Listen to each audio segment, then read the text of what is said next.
Nah, udah muncul belum? Sudah Kak, Udah ya. sudah muncul. Nah, ini kan kemarin baru sampai syarat-syarat sebagai negosiator yang baik. Kemudian untuk berikutnya hambatan dalam pengambilan suatu keputusan. Jadi kalau teman-teman dalam pengambilan suatu keputusan itu biasanya ada beberapa hambatan. Yang pertama, menilai terlampau dini dan puas dengan solusi pertama. Maksudnya, jadi kalau ada misalkan ada apa ya istilahnya jawaban atau solusi itu tidak dilihat dulu betul enggaknya, hanya di misalkan gini, wah ini ada alasan ini karena dia naik motornya terlalu berugal-ugalan, dia langsung menyimpulkan ya. Jadi langsung menyimpulkan itu padahal belum tentu. Kita tanya jangan satu orang, karena memang makanya kalau teman-teman misalkan suka lihat di berita, kalau ada kasus-kasus kayak pembunuhan, terus kayak misalkan pencurian, itu biasanya yang ditanya tuh saksi nggak satu orang. Karena apa? Takutnya yang satu orang itu nggak valid gitu. Jadi tidak ada terkesan terlalu dini untuk menyimpulkan. Jadi harus betul-betul dari sumber yang betul-betul valid gitu ya. Nah, itu biasanya jadi hambatan itu untuk dalam pengambilan keputusan ini. Atau mungkin tadi puas dengan solusi pertama, atau alasan pertama udah dijadikan itu suatu sumber yang valid, ya belum tentu gitu ya. Jangan dulu hanya puas, siapa tahu memang yang salah itu siapa tahu bukan yang pengendara motor tapi yang disenggol misalkan. Atau mungkin ada yang berselisih, siapa yang salah siapa yang betul, kan harus ada orang yang betul-betul netral. Jangan sampai pas kita menjadi negosiator yang ditanya temennya dia, nah itu pasti ngebela temennya lah walaupun posisi salah. Jadi harus betul-betul yang tidak tidak memihak ke salah satu yang kita negosiasikan. Yang kedua, selalu didasarkan pada perkiraan menang atau kalah. Nah, itu ya. Jadi kalau didasarkan pada wah ini menang ini kalah, jadi enggak, itu bukan suatu solusi ya. Jadi yang namanya negosiasi itu jangan hanya melihat oh ini salah ini benar, ini menang ini kalah, jangan ya. Harus betul-betul bisa dikategorikan ya semuanya salah semuanya benar, karena memang masing-masing itu mempunyai kekurangan dan kelebihan ya. Terkait dengan contoh yang tadi selalu saya katakan, misalkan negosiasi dalam konflik yang pengendara motor itu kan siapa tahu memang si yang punya motor lagi berhenti juga salah karena memang parkirnya terlalu lengah misalkan, atau yang pengendara juga salah karena dia teledor dengan bawa motornya juga, itu bisa dikategorikan salah. Itu kalau kita beranggapan menang dan kalah itu akan menjadi suatu hambatan dalam bernegosiasi dalam pengambilan keputusan. Ya, jadi itu tidak bisa dikategorikan, harus ditanya tadi berkaitan dengan yang pertama. Jadi harus beberapa orang yang ditanya yang betul-betul pure dia netral, tidak memihak ke salah satu yang kita negosiasikan gitu. Justru kalau kita memihak ke salah satu ya itu bukan menjadi saksi yang netral malah gitu ya. Jadi itu justru akan menghambat dalam atau akan memperuncing masalah yang ada. Kemudian yang berikutnya, selalu berpikir bahwa masalah yang akan diselesaikan adalah masalah lawan dan bukan masalah bersama. Nah, ini juga akan menjadi suatu hambatan ya teman-teman kalau pengambilan keputusan. Kalau seandainya teman-teman jadi seorang negosiator, itu kebetulan yang misalkan gini, teman-teman ini misalkan lagi pulang. Kenapa saya selalu ngambil contoh itu biar di image teman-teman mudah lah, sederhana gitu ya di pemikirannya.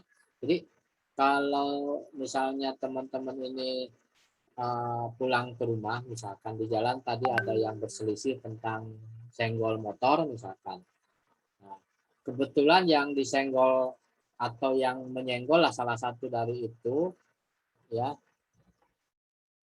merupakan orang yang pernah membuat kita sakit gitu, misalkan anggap aja itu sebagai lawan lah.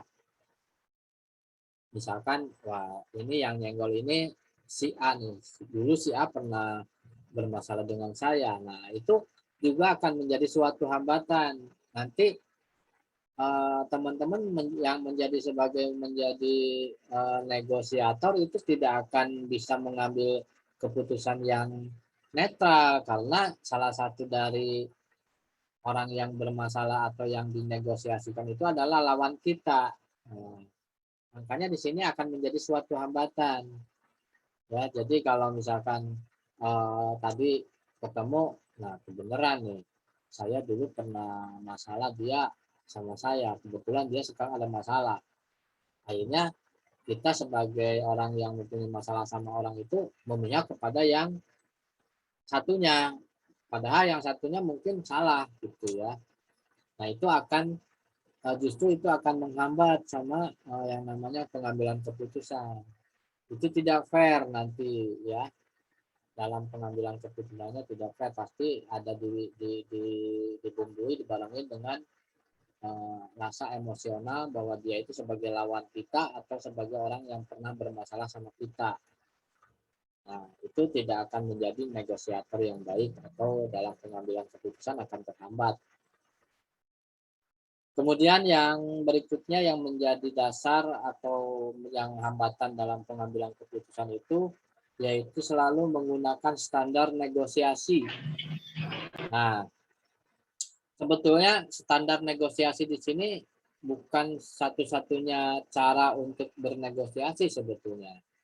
Tapi kalau standar di sini ya kita tidak harus letterlock begitu. Misalkan standarnya 1, 2, 3, 4. Kita hanya menggunakan 1, 2, 3, 4 aja. Padahal ada pemikiran lain. Misalkan contoh ya. Standarnya bahwa 1, 2, 3, 4 itu standarnya. Tetapi orang yang ditabrak atau yang disenggol itu adalah orang tua yang sudah tidak berdaya misalkan. Nah itu juga harus jadi pertimbangan ya buat teman-teman sebagai orang yang mengambil negosiator. Ya oke lah mungkin dalam hukum tidak mengenal tua muda, tidak mengenal kaya miskin, tidak mengenal laki-laki perempuan. Tapi kalau dalam hal psikologis itu tetap itu berlaku. Sekarang begini ya. Sekarang yang teman yang kita senggol itu adalah sebagai atau orang tua yang sudah tidak berdaya, dalam arti orang tua lah gitu, udah renta. Walaupun memang posisinya salah ya kita sebagai anak muda ya mengalah lah gitu.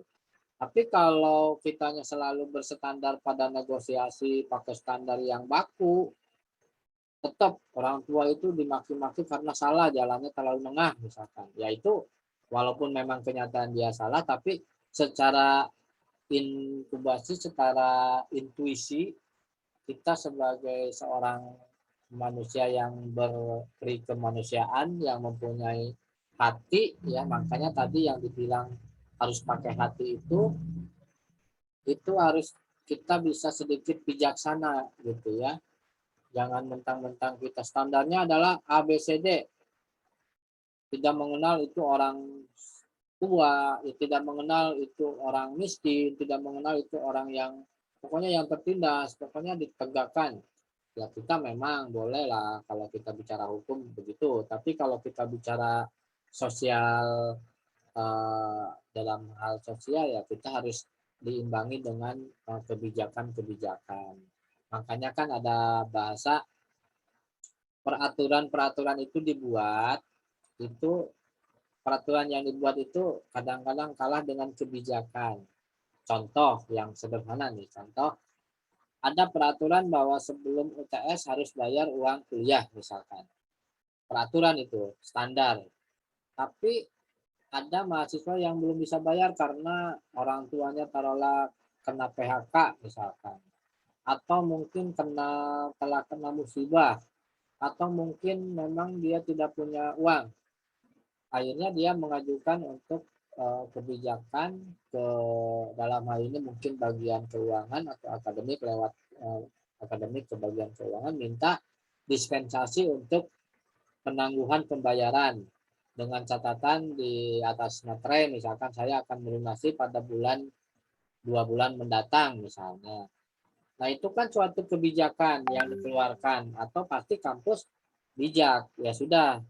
Yang penting memang ada itikat baik buat bayar di atas materai misalkan. Nah itu adalah salah satu contoh yang bahwa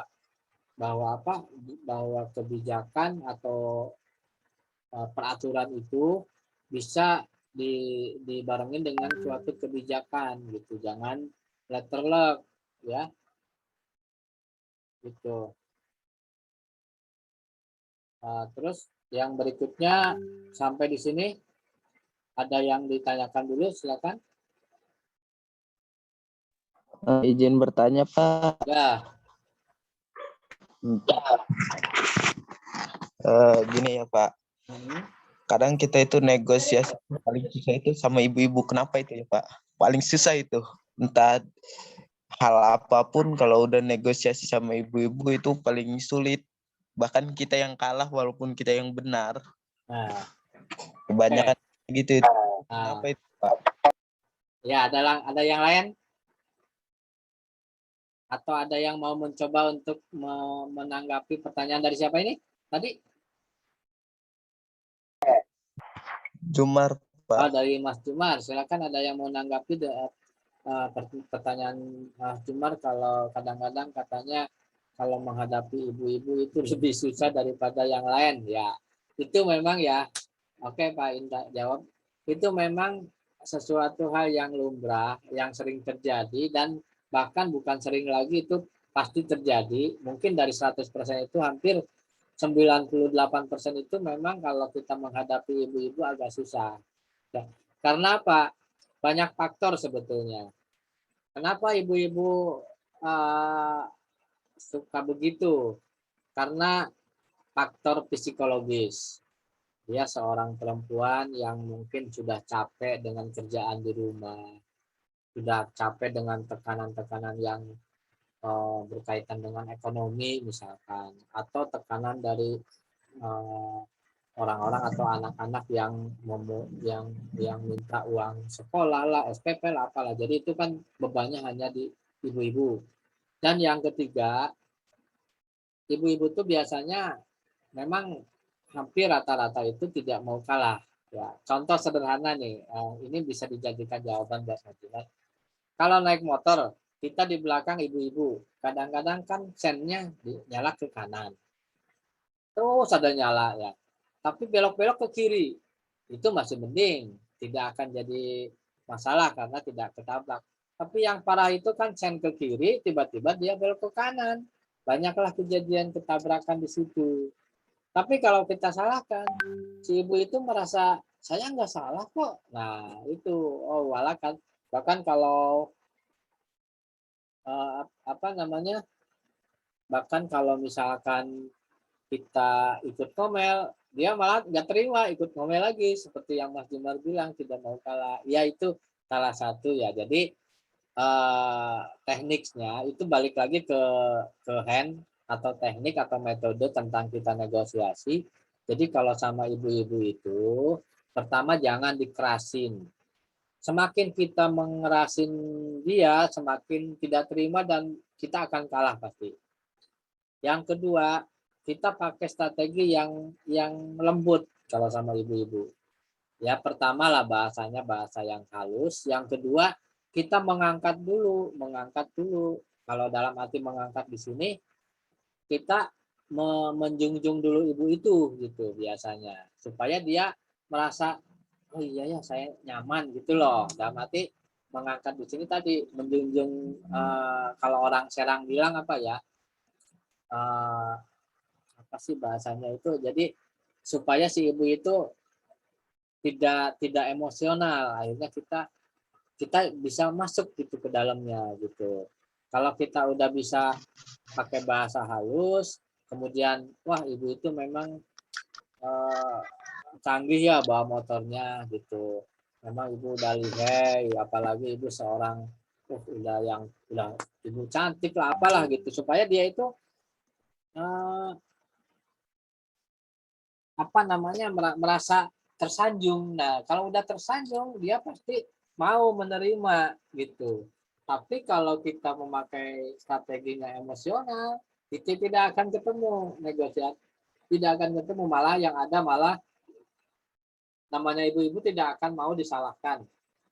Hampir semua ibu-ibu begitu, tapi tidak semua ya. Pak In bilang tidak semua ibu-ibu, tapi kebanyakan ibu-ibu begitu gitu. Kalau misalkan kita diajak negosiasi malah apa namanya balik balik emosi gitu. Padahal dia merasa dia salah gitu. Makanya kita lah sebagai seorang laki-laki, seorang pemimpin ya harus udahlah mengalah aja. Misalkan tadi naik motor banyak sering Pak In juga melakukan atau mengalami di belakang ibu-ibu pelan aja karena dia ngasih sen yang ke kanan ya Pak In pikir mau ke kanan akhirnya dia belok ke kiri. Nah itu, atau yang lebih bahaya lagi kan dia sennya nyala terus kiri ke kanan tiba-tiba belok ke kanan, itu yang banyak kejadian kecelakaan, itu bahaya.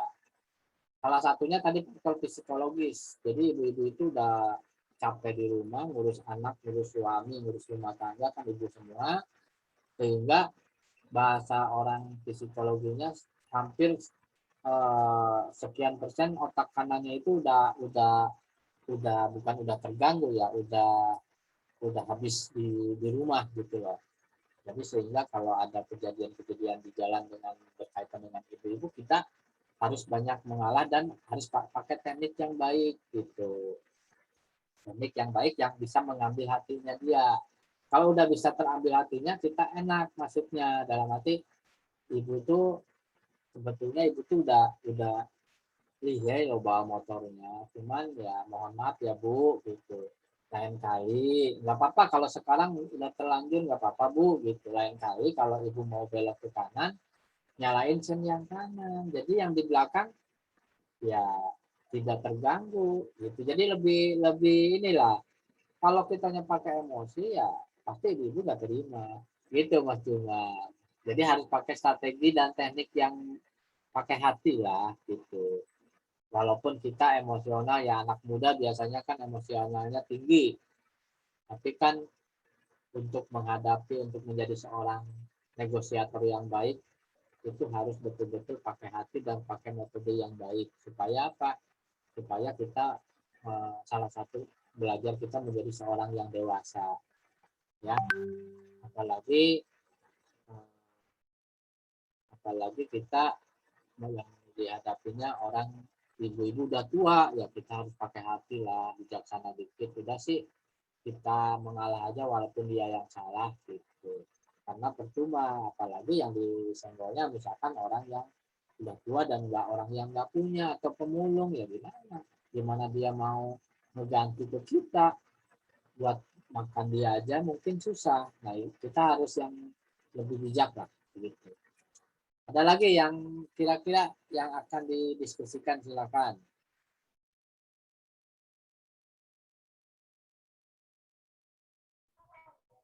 Untuk Jumar cukup Pak. Nah, cukup. Ada yang lain? Monggo.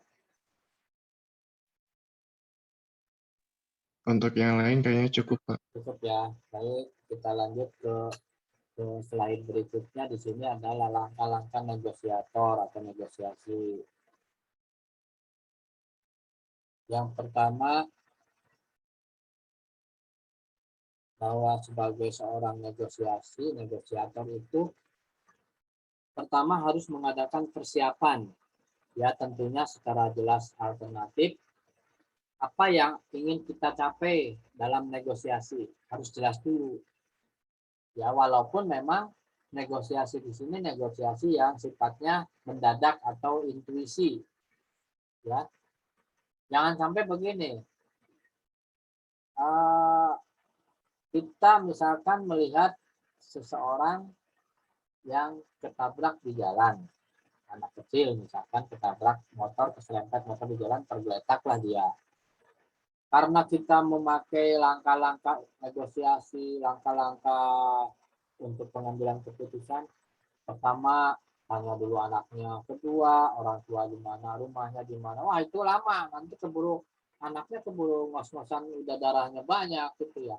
Itu alternatif yang berikutnya harus mengadakan atau memakai cara intuisi dengan secara spontan. Langsunglah ditolongin itu, diajak atau dibawa atau berhenti mobil atau motor orang lain, ajak ke rumah sakit. Itu adalah bentuk keputusan yang intuisi, termasuk dalam negosiasi. Di sini ada persiapan. Persiapan di sini maksudnya kalau misalkan yang akan kita negosiatorkan itu adalah satu atau dua orang yang mempunyai atau berbeda pendapat, tetapi di lain hari gitu. Misalkan, oke, kita selesaikan hari Jumat besok, setelah Jumatan di Mall of Serang ketemunya jam sekian misalkan. Jadi dari kedua belah pihak nanti kan datang. Nah, itu adalah perlu ada persiapan. Persiapannya apa tadi? Yang jelas lah persiapannya. Apa sih yang akan kita capai gitu ya dalam negosiasi itu? Apakah kesepakatan tentang harga, apakah kesepakatan tentang pembayaran utang piutang, apakah kesepakatan tentang ini, tentang itu. Nah, itu harus ada persiapan. Tapi lain dengan negosiasi yang secara spontan. Itu istilahnya harus dilakukan tanpa adanya persiapan. Karena memang spontan di pinggir jalan kita menemukan orang yang berselisih. Yaitu harus secara intuisi, tapi tidak keluar dari jalur tentang standar negosiasi atau persiapan atau langkah-langkah dalam negosiasi yang tadi, dengan hati, dengan metode atau dengan cara-cara atau teknik metode yang lain lah, itu secara spontanitas atau biasanya secara intuisi. Tetapi kalau dalam persiapan ini perlu disiapkan tuh data-data yang penunjangnya, misalkan kalau misalkan perjanjiannya 1 hari kena denda 5%, berarti kalau telatnya 10 hari berapa persen. Nah, itu udah hitungannya udah ditulis, jangan mendadak di saat kita bernegosiasi lama. Kita siapkan dulu. Berarti kalau 5 hari dikali 5% sekian. Berarti pokoknya utangnya sekian, ditambah bunga sekian. Nah, itu harus jelas ya. Termasuk teman-teman kalau nanti kerja dalam sebagai misalkan taruhlah kerja sebagai marketing dalam suatu dealer misalkan. Ada teman yang mau beli tapi mau nanya-nanya dulu. Nah, teman-teman harus ada persiapan supaya yang kita jelaskan itu percaya sama kita. Jangan sampai kita udah ketemu di suatu tempat yang kita janjikan, ternyata persiapan kita kurang, ngomongnya masih nggak lancar, dalam arti nggak lancar di sini. Nanti ya saya hitung dulu, nanti ya saya, wah itu lama, itu menunjukkan kita tidak proporsional. Tapi kalau persiapan dari rumahnya udah lengkap, wah nanti kalau dia tanya berapa bulan ininya, angsurannya sekian, jatuhnya sekian, bunganya sekian, jatuhnya sekian. Kalau dilunasi udah berjalan 2 tahun, kenanya sekian. Nah, itu harus sudah jelas supaya pas ditanya itu kita udah punya data yang valid. Jangan sampai mendadak ngitung di situ ya lama. Itu cara-cara persiapan dalam hal negosiasi. Kemudian yang berikutnya ada pembukaan. Tentukan atmosfer atau suasana yang tepat. Pada fase ini diciptakan prakondisi yang menunjukkan bahwa Anda adalah pribadi yang pleasant atau menyenangkan, asertif atau tegas, dan teguh pendirian. Basa-basi kadang-kadang diperlukan. Nah, ini yang penting. Jadi dalam pembukaan ini kesan pertama teman-teman ini harus mempunyai atau menunjukkan sifat pribadi yang menyenangkan atau pleasant.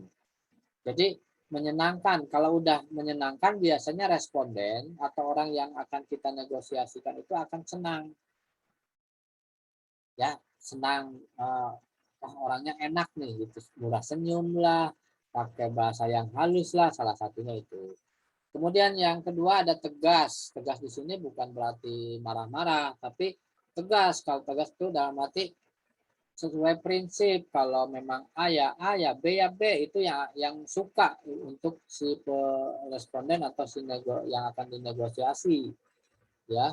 Termasuk teguh pendirian, tidak bisa digoyang dalam arti ini bisa enggak sih untuk ini. Nah, itu susah, nanti tidak tegas namanya. Tapi ya kalau misalkan basa-basi, kalau bila perlu ya perlu, nggak apa-apa. Misalkan kita ketemuan di MOS, taruhlah di Esteller. Kalau nggak salah dulu MOS ada Esteller, ya nggak tahu, saya udah hampir setahun ini nggak ke MOS itu. Ada Esteller, tak ketemuan lah di situ. Ya basa-basi aja, kamu mau minum apa, makan apa.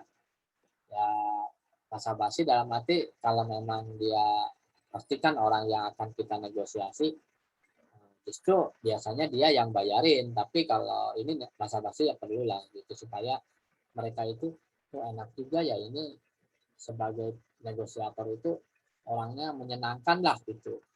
Itu akan lebih mudah untuk mendapatkan suatu hasil keputusan yang sesuai dengan yang kita inginkan gitu. Lain dengan orang yang tidak menyenangkan, kaku, marah-marah, ya yang akan dinegosiasi malah yang ada udah nggak usah lah, kita ini aja, nah, gitu kan.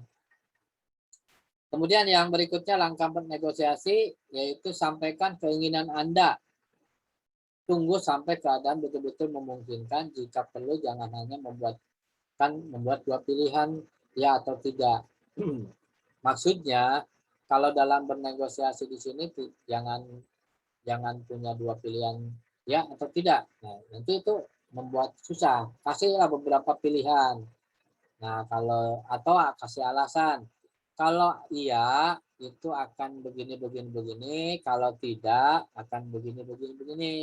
Tapi kalau misalkan masih dikasih waktu, ya pasti begini. Nah, itu adalah sesuatu atau keadaannya apa, dalam arti pasti itu akan suatu pilihan yang mengenakan buat si yang negosiasi atau yang dinegosiasi, ya. Misalkan dalam hutang piutang, jangan ada pertanyaan, kamu si A mau bayar sama si B, mau bayar atau enggak. Nah, itu suatu suatu apa, punishment yang sebetulnya tidak harus dilakukan oleh kita sebagai negosiator. Kasih pilihan, kamu kalau bayar sekarang itu mungkin akan ada kebijakan dari yang punya uang, mungkin bisalah bayarnya seberapa dulu. Tapi kalau tidak, ada kemungkinan yang punya uang atau yang punya piutang atau yang mengutangkan uang atau menjual barang secara kredit itu akan memakai jalur hukum misalkan. Atau mungkin gimana kalau gini, kita kasih waktu aja ke si A tuh, A itu yang punya barang misalkan. Udah kita kasih waktu aja si B, kasih waktu 1 minggu.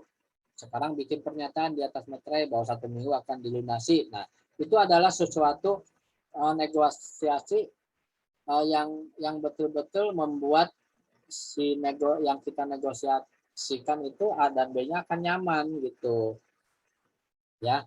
Jadi jangan dikasih punishment, ya bayar atau enggak. Kalau bayar silakan, kalau enggak, nah itu enggak akan terjadi. Tapi kalau dikasih pilihan yang lain, dikasih spare waktu supaya dia ada waktu untuk mencari dulu, ya silakan, itu akan lebih bijaksana bahasanya gitu. Silakan, ada yang ditanyakan tentang ini sampai di sini?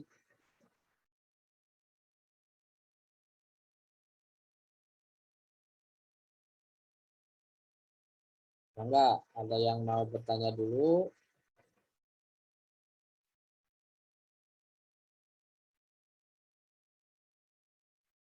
Sampai jam berapa kita? Mas Jumar? Sampai setengah 12, Pak. 12. Sepakat sampai setengah 12 atau sampai jam 11? Nggak tahu. 11. Kalau Jam 11, Pak. boleh sampai jam 11, masih ada 30 menit di jam nyetain. Baik, kalau tidak ada kita lanjut di ada 4 perilaku negosiasi. Ada 4 perilaku. Yang pertama ada moving again. Ini PPT-nya jelas nggak, teman-teman? Jelas, Pak, jelas. Ini ada moving again atau passing.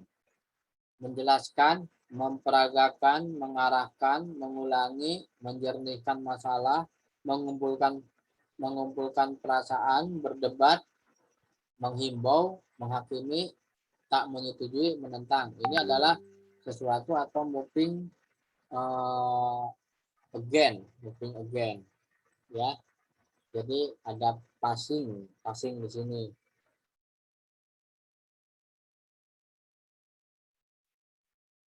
Jadi menjelaskan. Jadi kita sebagai perilaku negosiasi kita harus bisa menjelaskan masalah yang ada gimana, atau menjelaskan kalau misalkan si A begini dengan si B begini akan terjadi begini, atau kita bisa memperagakan, itu akan lebih bagus, atau kita mengarahkan, udah sekarang gini aja, si A karena si A ini salah juga, parkirnya terlalu nengah, si B juga salah, memakai motornya tidak teratur, maka gimana kalau kita udahlah kita diskusi musyawarah aja, kita sama-sama ke bengkel, mana yang lebih besar yaitu dirembukan harganya. Nah itu. Atau mengulangi di sini, maksudnya mengulang-ulang dalam arti yang untuk supaya si A dan si B atau yang yang dinegosiatorkan itu adalah supaya paham. Kita mengulangi lah dengan contoh lah atau dengan peragaan lah gitu, sehingga akan berkaitan dengan masalah yang akan diteliti atau yang akan kita negosiatorkan, akan menjadi jernih masalahnya, ya. Ini mengumpulkan perasaan di sini dalam maksudnya supaya kita tidak emosional. Pola perilaku negosiasi, jadi tidak memakai emosional, harus betul-betul memakai perasaan. Atau berdebat, ya kalau berdebat itu wajar, namanya orang lagi di negosiasi pasti ada perdebatan. Tapi kan perdebatan di sini hanya berkisar hanya dalam ruangan itu saja. Setelah itu ya tidak berdebat lagi. Kemudian menghimbau sama dengan mengarahkan, boleh menghimbau atau menghakimi, tidak menyetujui. Ya itu misalkan ada si A yang nyenggol tapi dia tidak bersalah, ya si negosiator ya tidak menyetujui dengan statement itu. Loh itu kamu juga kan salah kan, kenapa kamu nyenggol gitu. Atau yang menentang di sini ya tidak akan terjadi kalau ada pertentangan, ya.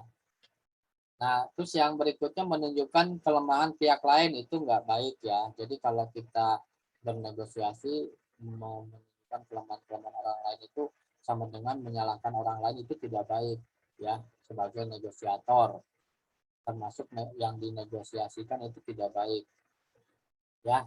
Kemudian yang kedua ada moving with atau paling, yaitu memperhatikan, mengajukan gagasan, menyetujui, mengembangkan interaksi, mengulangi kecaman atau mencari landasan bersama, mengungkapkan perasaan orang lain. Nah ini kebalikan dari yang atas, dari yang nomor 1.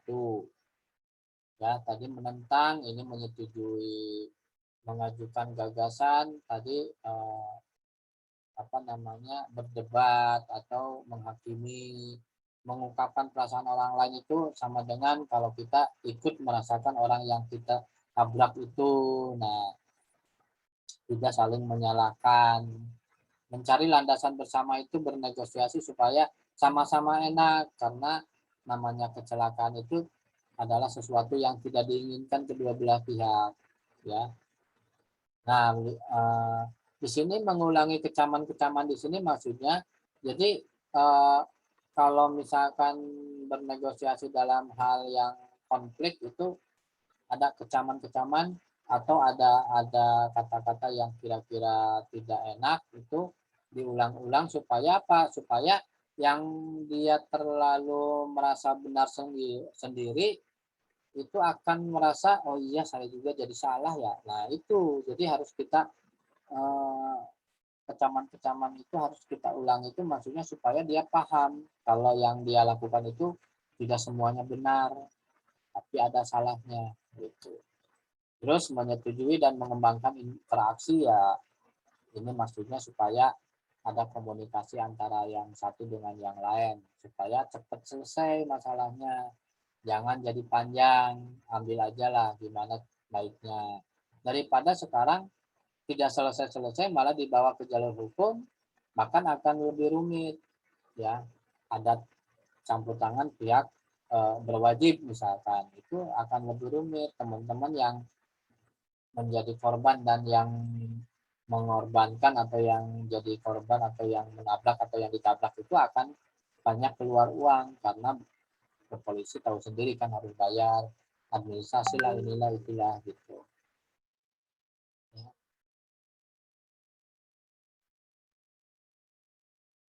Oke, yang berikutnya yang nomor 3 di sini ada moving away atau withdrawing, menghindari konfrontasi, nah, menghindari hubungan dan sengketa, menarik kembali isi pembicaraan, berdiam diri, tak menanggapi pertanyaan. Menghindari konfrontasi itu menghindari semacam sengketa atau ke ini ya apa namanya konfrontasi itu dalam arti kalau kita bersengketa itu jangan terjadi emosional atau berbeda persepsi konfrontasi ya. Jadi harus disamakan persepsi dulu supaya yang kita negosiasikan itu ada di titik tengah, ada titik temu. Kalau orang ekonomi bilang ada titik equilibrium antara pertemuan antara penawaran dan permintaan. Nah, itu akan ketemu titik equilibrium. Kemudian menarik kembali isi pembicaraan, maksudnya kalau ada pembicaraan-pembicaraan yang tidak masuk atau tidak sesuai dengan materi yang dinegosiasikan itu apa namanya harus ditarik lah, jangan dipaksain atau berdiam diri, tidak menanggapi pertanyaan ya. Tidak menanggapi pertanyaan di sini maksudnya kalau kira-kira pertanyaannya yang akan menjadi masalah tambah rumit ya jangan ditanyakan lah gitu ya. Itu bukan adalah tidak menanggapi pertanyaan-pertanyaan yang kira-kira jadi akan memperlebar masalah gitu ya. Udah jelas-jelas masalahnya udah mau selesai ternyata menanyakan hal-hal yang berkaitan dengan lawan kita atau yang dinegosiasikan, tetapi hal-hal yang sudah berlalu, nah itu akan memperuncing masalah kembali, akan membuat masalah yang baru.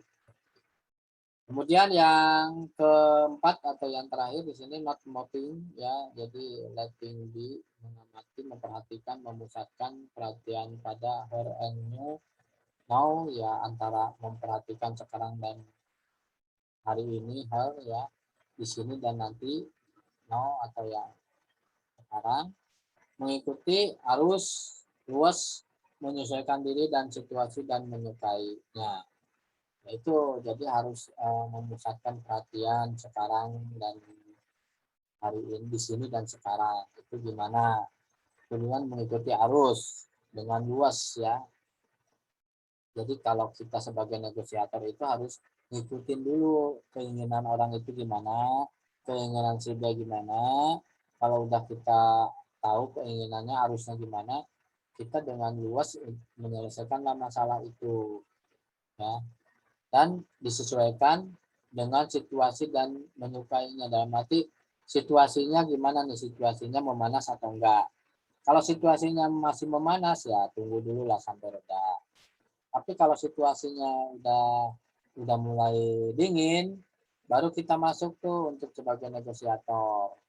Itu adalah ada 4 pola perilaku negosiasi.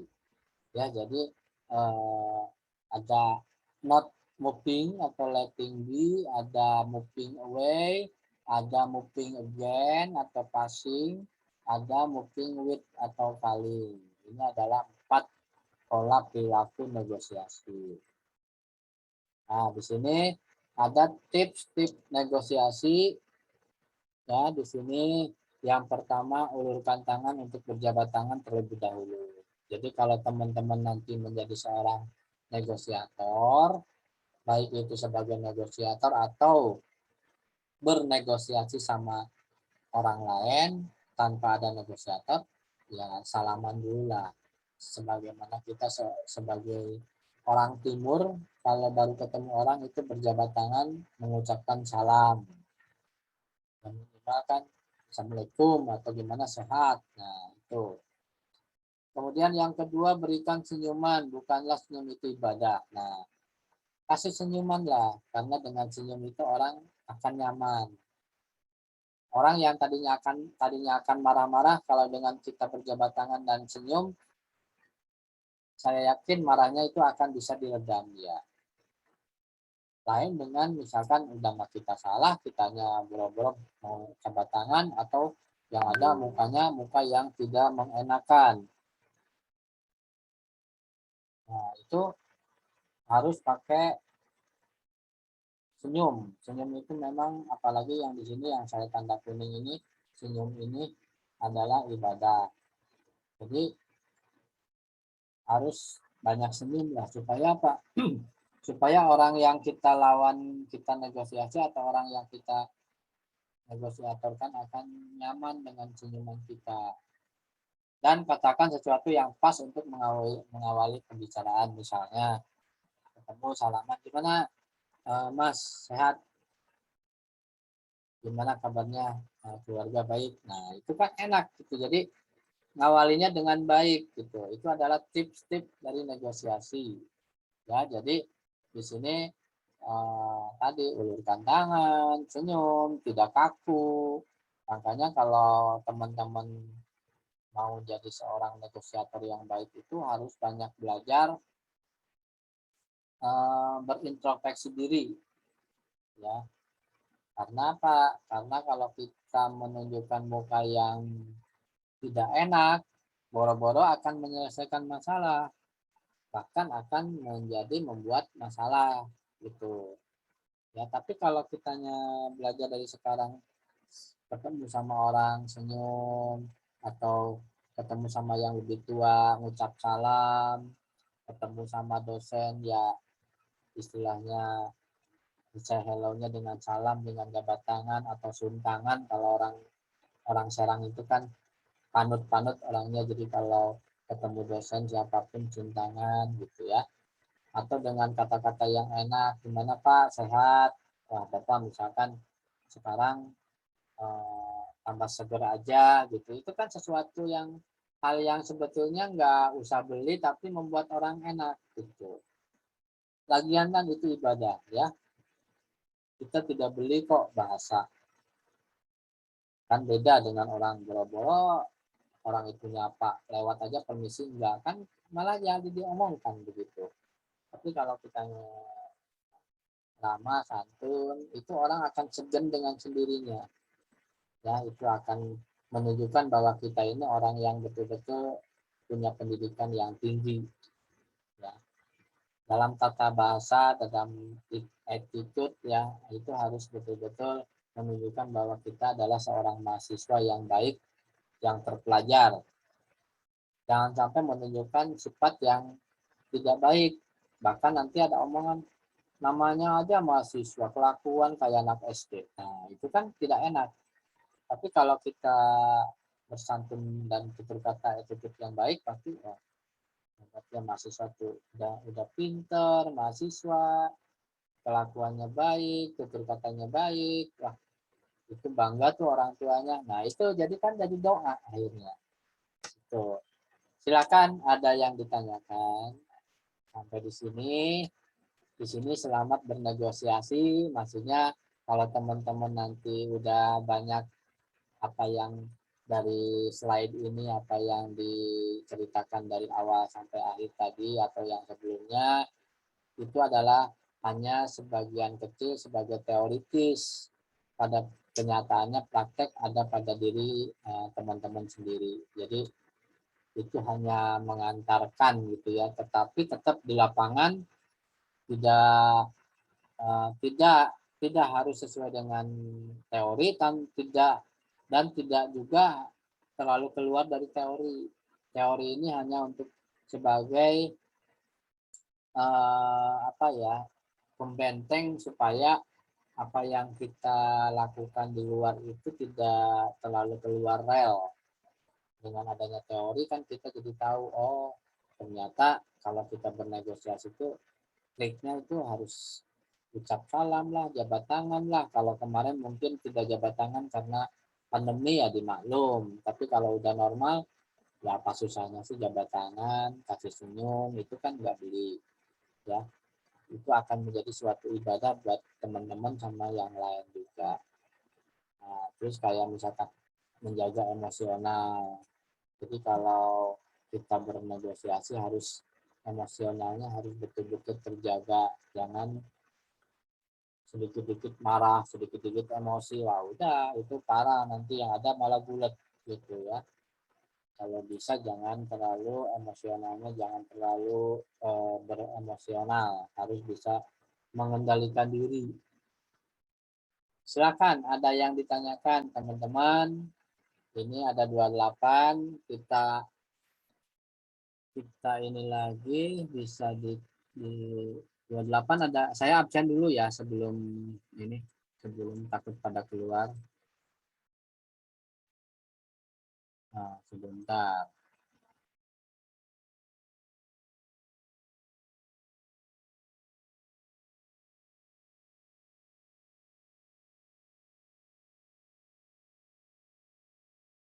Oke, kita buka dulu di Unbaja.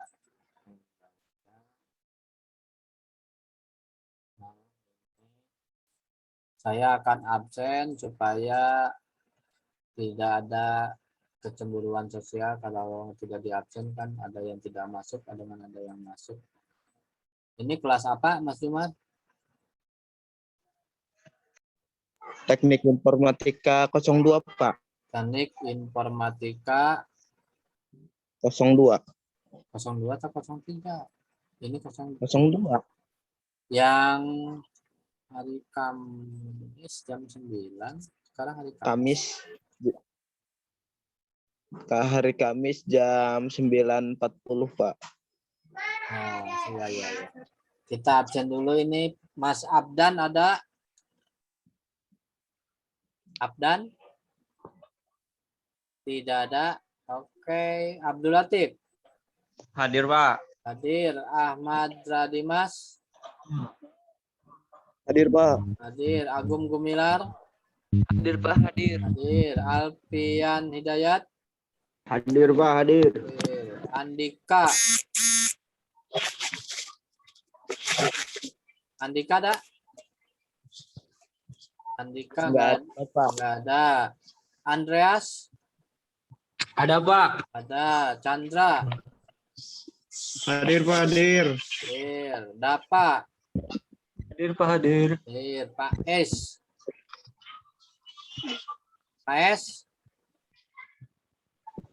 Tidak ada. Febri Wira? Tidak ada. Enggak. Firmansyah? Hadir, Pak. Hadir.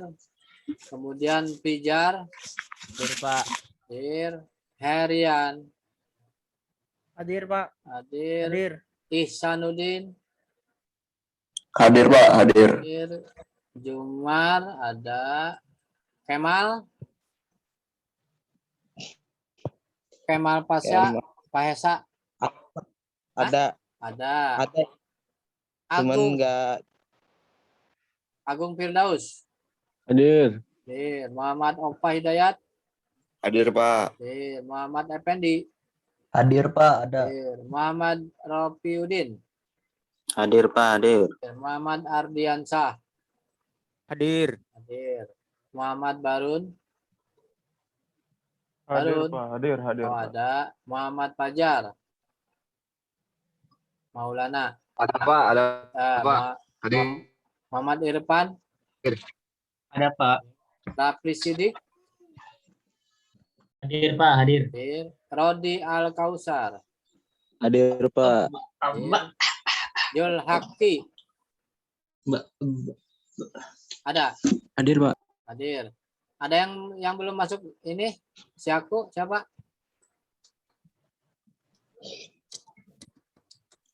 Ada yang belum ke absen? Sudah semua. Semua ya. Sudah semua.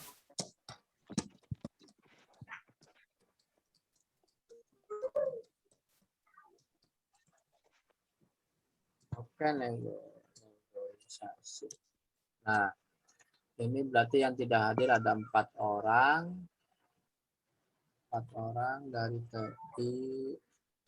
Saya simpan.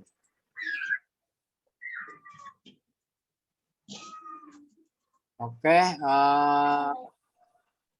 gini teman-teman, besok kan kita ada tanggal 23 ini kan ada acara tentang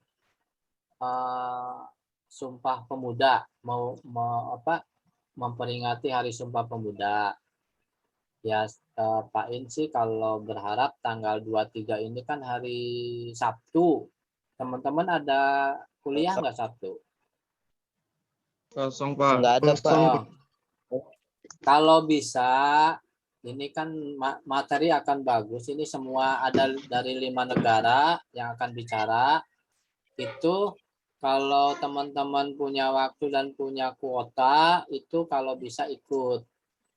Ya, Insya Allah. ikut itu yang akan bicara dari Brunei, dari Singapura, dari Thailand, dari Malaysia, dari satu lagi dari Indonesia udah jelas, satu lagi dari Filipina kalau nggak salah itu ada playernya.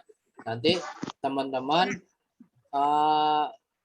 nanti sama Pak In di-share link Zoom-nya termasuk link untuk daftarnya, karena biar tahu ini daftar, jangan lupa ya dikasih mahasiswa Unbaja gitu biar tahu semua orang.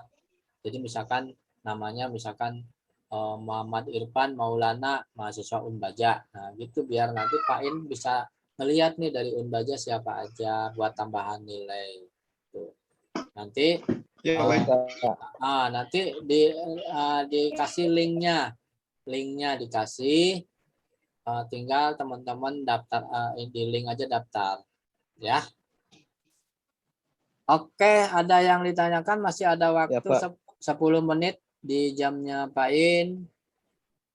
Materi yang sebetulnya ini masih materi yang kemarin, jadi kalau perlu di-share lagi ya nanti di-share lagi. Nah, terus yang berkaitan dengan kemarin WA, jadi mengklarifikasi gini. Kemarin itu berhubung kan sebelumnya kan udah bilang kalau yang tanda tangannya hanya profesor dari Indonesia sih sebetulnya PRI, tapi yang 4 kali atau 4 event ke belakang itu yang tanda tangan ada yang dari luar, ada yang dari Malaysia, ada yang dari Thailand gitu ya, maksudnya tidak satu sertifikat itu, ada yang 2 tanda tangan itu, ada yang dari Thailand, ada yang dari Malaysia. Nah, ada 4 event dari yang kemarin ke belakang itu memang ada adminnya, itu juga hanya 25.000. Nah, itu hanya untuk mengganti untuk dikumpulkan untuk pastikan ke profesor yang di luarnya memang itu bayar ya, cuman karena mahasiswa itu hanya 25. Cuman ada lagi, berhubung teman-teman ini mahasiswanya Pak In, jadi hanya 1 orang 15.000 per sertifikat yang 4 itu. Jadi kalau misalkan 4 teman-teman mau semua, berarti kan 4 kali 15 itu 60.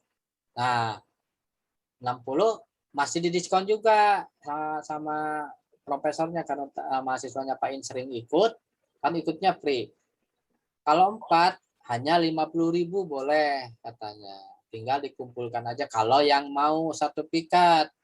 Kalau yang nggak mau ya nggak apa-apa, itu nggak masalah ya, karena memang itu tidak diwajibkan. Tapi kalau teman-teman mau sertifikat dan itu memang sertifikat secara virtual ngeprint sendiri, cuman kan apalagi kalau fisik kan ada ongkir apalah, itu lebih mahal lah. Udah kata Pak In tuh, saya ini mahasiswa saya Pak gitu Prof, dari mana, dari Banten atau dari Serang.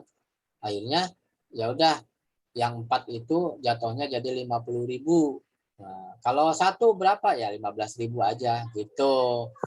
Kalau teman-teman ada yang mau dan minat silakan dikoordinir. Kalau bisa jangan kelamaan karena memang sore sore nanti nih udah maghrib, Pak In sama profesor itu mau minta tanda tangannya ke profesor itu gitu, ke Pak profesor yang Indonesia, termasuk minta tanda tangan atau di email ke yang dari luar negeri supaya cepat ditandatangan itu. Itu hanya informasi aja. Kalau teman-teman punya rezeki silakan. Kalau saya nggak punya Pak, ya udah nggak apa-apa. Itu sesuatu hal yang tidak diwajibkan. Ya, itu informasi. Terus yang lainnya ada Zoom nanti untuk tanggal 23 itu tentang Sumpah Pemuda dari jam 8 udah dibuka link Zoom sampai jam 1 atau setengah 12. Karena ada 5 pembicara jadi agak lama.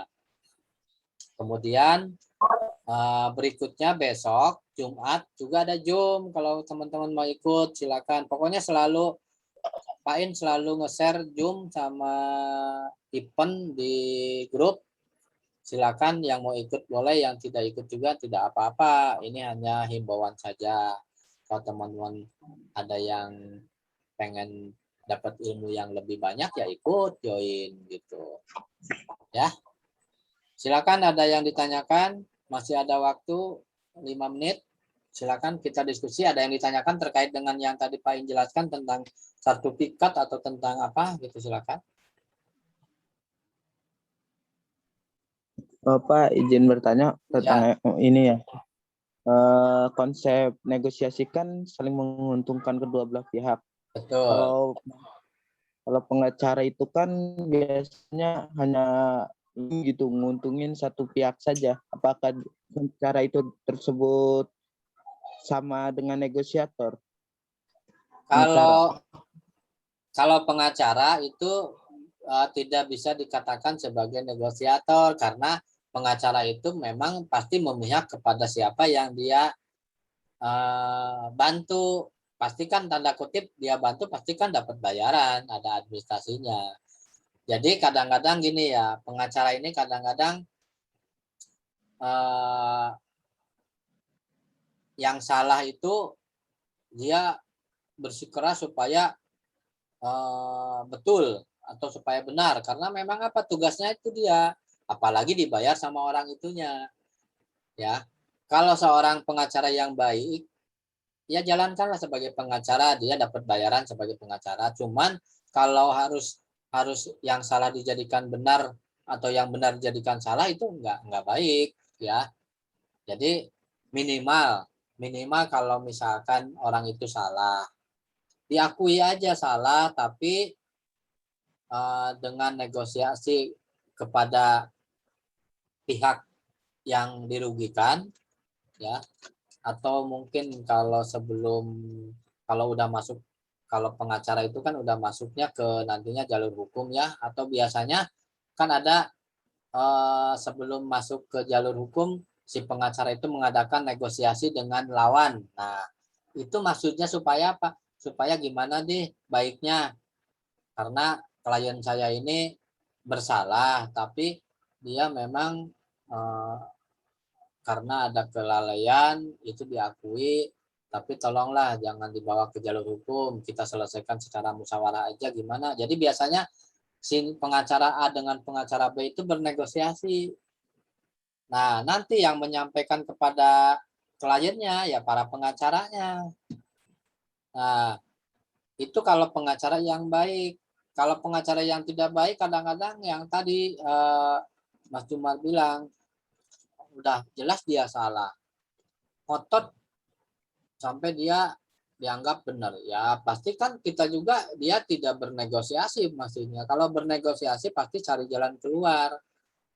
Paling nanti kalau dia tetap ngotot yang dia tanganin itu benar, pasti si lawannya juga tidak mau terima. Ya udah kita jalur hukum aja, kita nanti bicara di depan pengadilan, di depan hakim. Nah, di situ nanti. Jadi yang tadi Mas Jumar bilang kalau pengacara itu membela yang salah,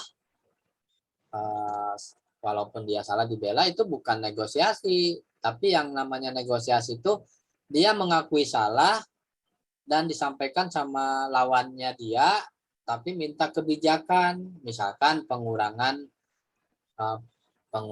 biaya atau tidak usah dimajukan ke jalur hukum. Itu adalah negosiasi. Tapi negosiasi di sini bukan berarti yang salah jadi benar, jadi sehingga dia terbebas dari kesalahan. Tidak bisa begitu, ya. Jadi pengacara juga harus ini, makanya kan ada yang dikatakan, maaf ya kalau saya salah, tolong ingatkan kalau saya nggak salah dengar. Kalau kita lihat di apa di ceramah-ceramah orang, kalau kita sholat Jumat itu Kiai bilang bahwa neraka yang paling bawah atau di kerak neraka itu adalah seorang hakim yang tidak adil. Nah, itu adalah salah satu statement bahwa kalau hakim itu udah disumpah bahwa hakim tidak akan memihak ke salah satu klien, harus sesuai dengan prosedur. Tidak bisa bernegosiasi di belakang layar sehingga yang benar jadi salah, yang salah jadi benar, nggak bisa. Itu kaitannya dengan nanti agama nggak membolehkan begitu. Makanya sekarang banyak hakim yang disogok, yang kena hakim yang kena KPK karena disogok sama pengacara A, pengacara B. Nah itu karena dia tidak amanah, dia tidak memegang janji sebagai hakimnya. Ya, kalau hakim yang baik, kedua belah pihak atau bisa bernegosiasi di belakang layar, tapi bukan berarti itu untuk merumuskan hal-hal yang negatif. Dalam arti ya bernegosiasi supaya si klien kita itu tahanannya jangan terlalu lama. Misalkan tadinya diputus 10 tahun, setelah negosiasi karena ada bukti-bukti yang baru, karena si A itu misalkan dia udah minum obat karena sakit sehingga ngantuk, sehingga nabrak mobil, kronologisnya kan begitu, sehingga ada negosiasi, minta kebijakan supaya putusannya itu bisa dikaji ulang. Makanya ada yang dikatakan banding, ada yang dikatakan kasasi. Nah, itu adalah salah satu hasil dari negosiasi. Kadang-kadang gini ya, si A udah diputus karena bersalah. Contoh sederhana, artis. Pernah dengar mungkin namanya tuh yang istrinya si Said, siapa namanya? Yang anggota dewan itu, aduh lupa saya, itu namanya Angelica. Nah, itu kan anggota dewan. Dia dapat istilahnya korupsi ya, disogok. Nah, akhirnya diputus tuh sama hakim 4 tahun penjara kurungan dengan membayar denda sekian miliar. Karena si Angel ini punya uang, dia memakai pengacara yang handal, bayar mahal, ngajukan banding supaya ini dengan negosiasi ini itu. Nah, pas banding itu ditunjuklah sama negara yang jadi hakimnya itu adalah hakim yang dari UGM, yang udah tua itu. Kalau teman-teman sering nonton dulu ada Lawyer Cup ya, yang Karni Ilyas itu ALC. Nah, itu ketemulah sama hakim yang tua itu. Ternyata hakim yang tua itu hakim yang idealis, tidak bisa dinegosiasi dia. Apa yang terjadi? Dia mengajukan banding itu, si Angelica itu bersama pengacara itu mengajukan banding dengan harapan hukuman yang 4 tahun penjara jadi 2 tahun penjara. Tetapi apa yang terjadi? Karena si hakim yang udah tua yang dari UGM itu namanya hakim apa ya, saya lupa itu idealis, dia sangat tidak suka dengan koruptor.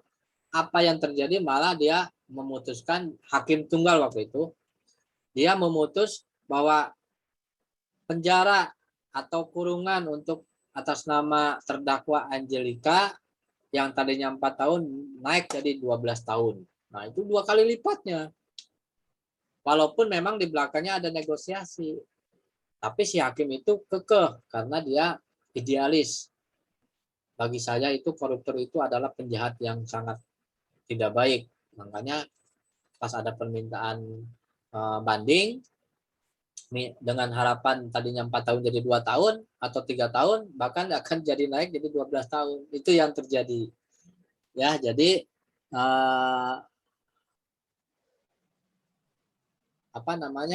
yang namanya negosiasi itu harus dilakukan dengan betul-betul berbagai cara supaya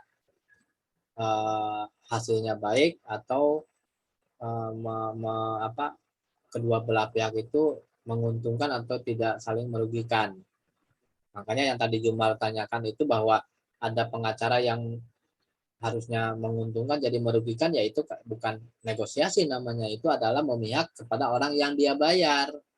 Pasti dia akan bagaimana sekemampuan dia membela orang yang dia jadi kliennya karena dia dibayar. Buat apa kalau nggak membela atau membantu orang itu kalau nggak dibayar gitu kan. Makanya disitulah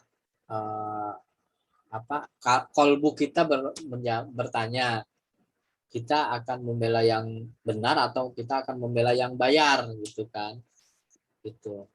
Itu Mas Jumar, kira-kira cukup. Ya, Jumarnya mana? Oke.